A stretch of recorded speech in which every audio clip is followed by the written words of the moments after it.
Takes just a few. Ready? Sure. Today we have the pleasure of meeting with Ian Giles. Ian is with the Master's Touch Home Care LLC. Good morning, Ian. Good morning. Good morning. Great. Ian, can you tell us a little bit about yourself and then also about the Master's Touch Home Care? Well, I am currently the HR generalist here for the Master's Touch Home Care. I have been in HR for quite some time now. Started off in manufacturing and project planning and a few other areas of organizational type things. My time here has been very pleasant. It is an incredible culture here, and I am very pleased to be employed and work alongside some of these incredible individuals that are here at Master's Touch.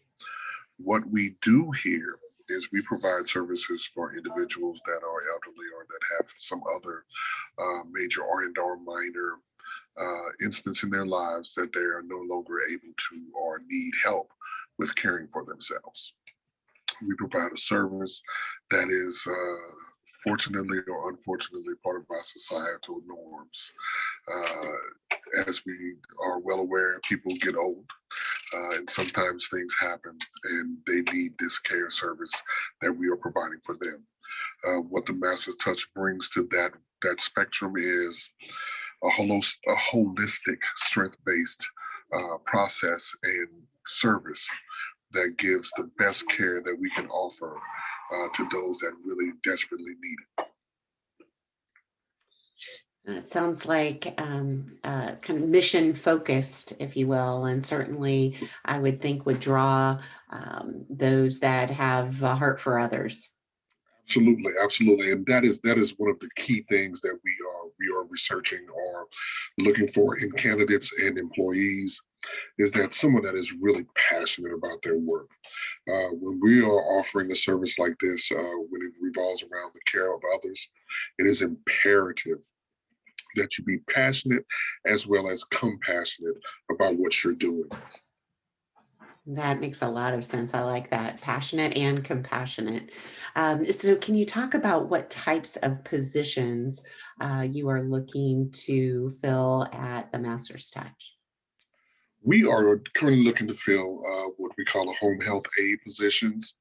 And we do so because it can fill a personal care attendance position as well as a certified home health aide position. We do put in place, we have in place things that can allow a person, if they are looking forward to getting their certification, or they are currently in a nursing program, they just want to add the certification to their program.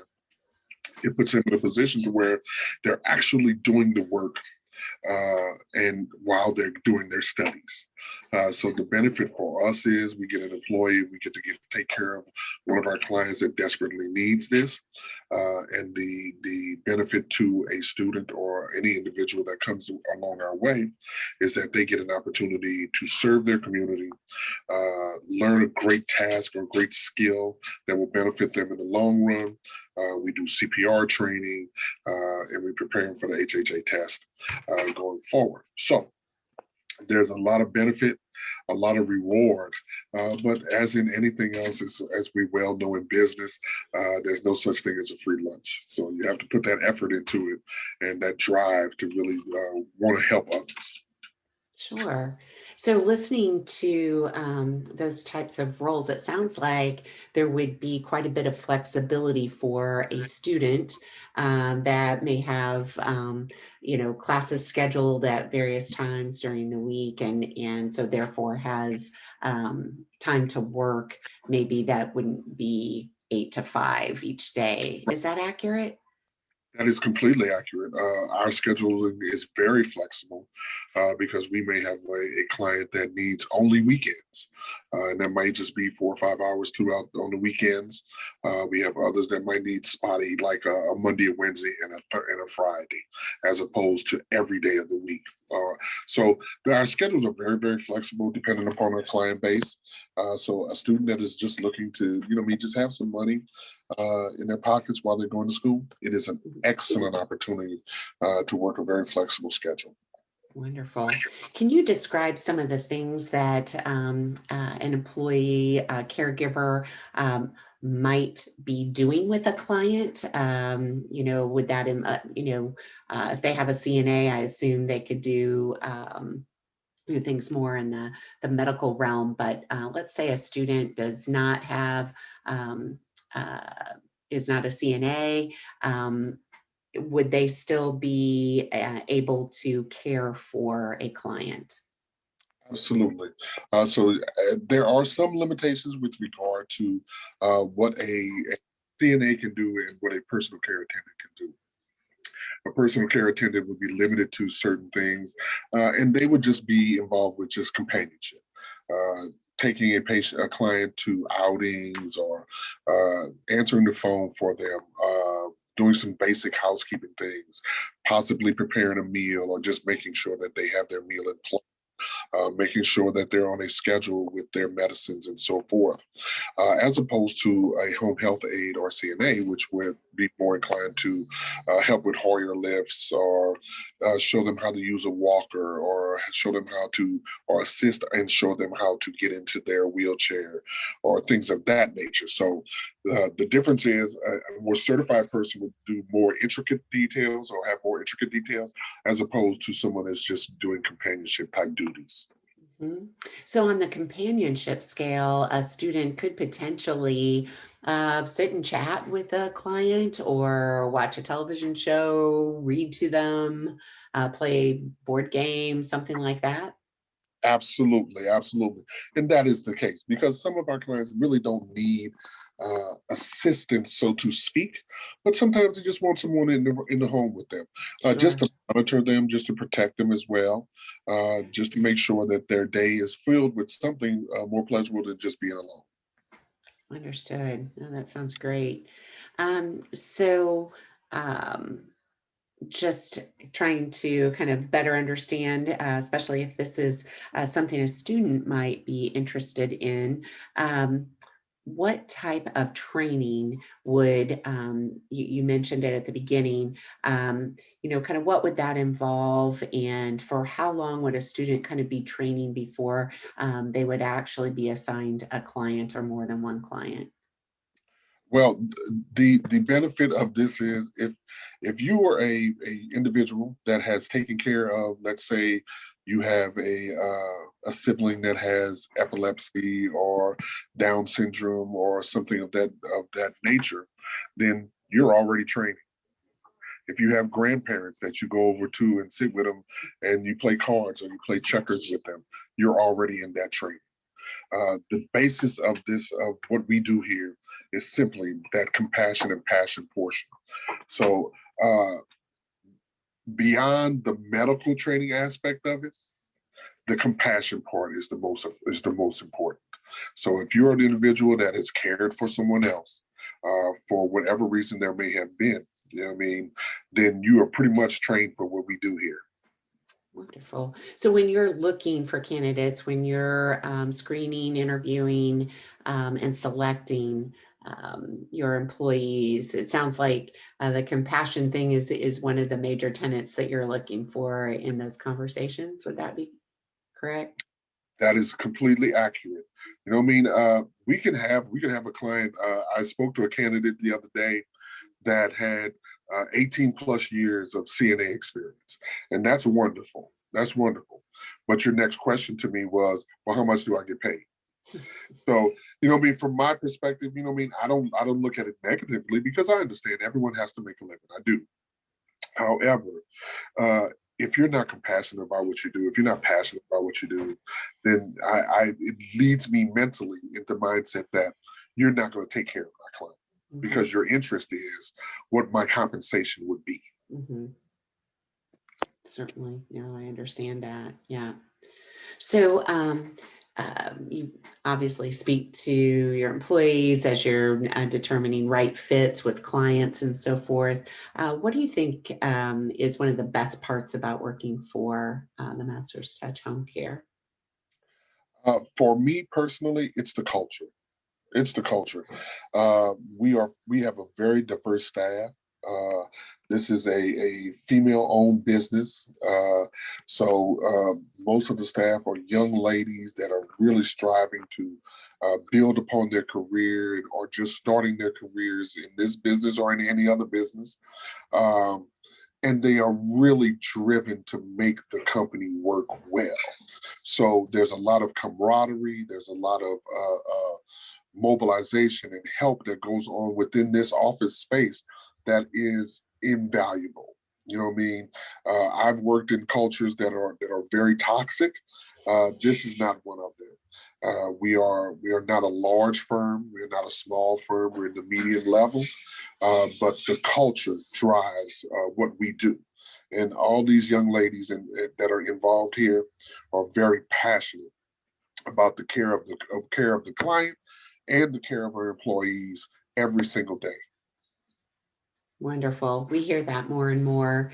And I think as students are out in the workforce and getting work-based experience, they understand how important that culture is, whether that be Right. corporate setting or a smaller business.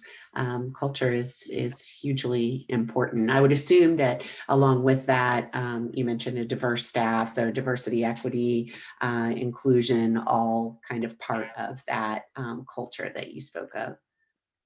Absolutely, absolutely. I'm the only male here, so that diversity piece is essential. But Sure. I mean, from day one, it's been open arms.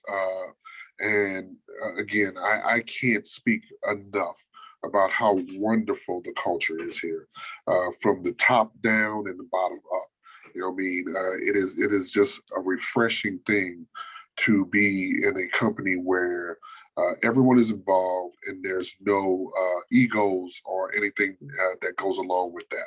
It's all one unit with the desire to provide the best service that we can for our clients. Nice. Yes, my experience has told me that culture will keep people, and those are the ones that stay. And then a culture that's not positive is typically a driving force for folks to leave. So, pretty important, I think, especially in a business where you're interacting with clients on a day-to-day basis, for sure. Absolutely, absolutely. Is there anything that we haven't touched upon that you'd like our students and alumni that might be watching this to know about a Master's Touch? Uh, I'll share with your students the same thing I share with my daughter, who is going to be a college student starting this year, is that networking is essential, uh, and cultures as well. You know what I mean? We often get into the realm, especially young and ambitious and fresh out of college, of thinking that, you know what I mean, I want to go to a company or organization where I can make the most money possible so I can pay off this student loan debt and get myself situated. But in reality, everything comes with a cost. And I've matured enough to know throughout this process is that cultures drive what we do and who we become. You know what I mean? If you go somewhere where there's a toxic culture, then you're not going to be as successful as you would be in an organization that really hones in on making you feel a part of it, hones in on making you feel welcome, hones in on making you understand that what you're doing is greater than the minimal, it's greater than yourself. It's Sure. something that drives you. I would also exemplify to them, please find something that is passionate. Be passionate about what you do, because I've gone through spaces in my life where I've done some things that I wasn't really passionate about, and they were not successful because of that. Mhm. I think that's great advice for anyone, whether or not they end up applying for a position at the Master's Touch or otherwise. That's great advice to follow. So speaking of applying, if a student watches this and says, I'm interested, it's flexible, I have a passion for this, I'm a compassionate person, I'd love to spend some time with elderly or disabled, whatever, clients that just need some companionship, Mhm. what would a student's next steps be? Please go to our website or they can call me directly. Okay. Our website will be on Handshake as well. Uh-huh. But go to the website or you can call me directly. My number is 317-879-5917. That number again is 317-879-5917. I'll be glad to talk to anyone that's willing to talk to me. That sounds great. Directly, Yeah. we'll set them up for an interview and have a conversation with them. We'll talk about job roles and what we do here. They can please visit the website. That is mastertouchhc.com. Mhm.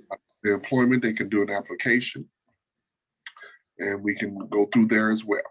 And then typically, you would then, if interested, you would then reach out for an interview at that point after the Absolutely. application. Wonderful. Good. Well, we'll certainly encourage, especially we have students that may want to pursue a degree or additional education in the area of social work, human sciences, and so forth. And so, these types of roles would be, I would think, great opportunities and, build upon their desire to help others, that heart for others, while they're still in school. That would be great. That would be marvelous, especially for those aspiring, even through psychology, psychiatry, Hmm. social sciences. Okay. Uh, all of this plays a part in this organizational duties because you're going to come in contact with those things. You know what I Sure. mean? For those students that are working on their last theses in their senior years in sociology or psychology, Hmm. dealing with patients such as these will give them a good perspective of how life goes through that process and how you end up where you end up. So yeah, Absolutely. wide Okay. spectrum. Wonderful. It sounds like lots of great opportunities and a really stellar culture. So we will definitely get the word out about these opportunities and direct interested parties your way, Ian. And I want to thank you for your time today. And as I said, we'll ensure that this has the broadest audience so that folks can then hear about it and then consider and then get in touch with you. Great. Thank you so very much. Thank you. You have a wonderful rest of day. You too. Thank you very much. Thank you. Bye-bye.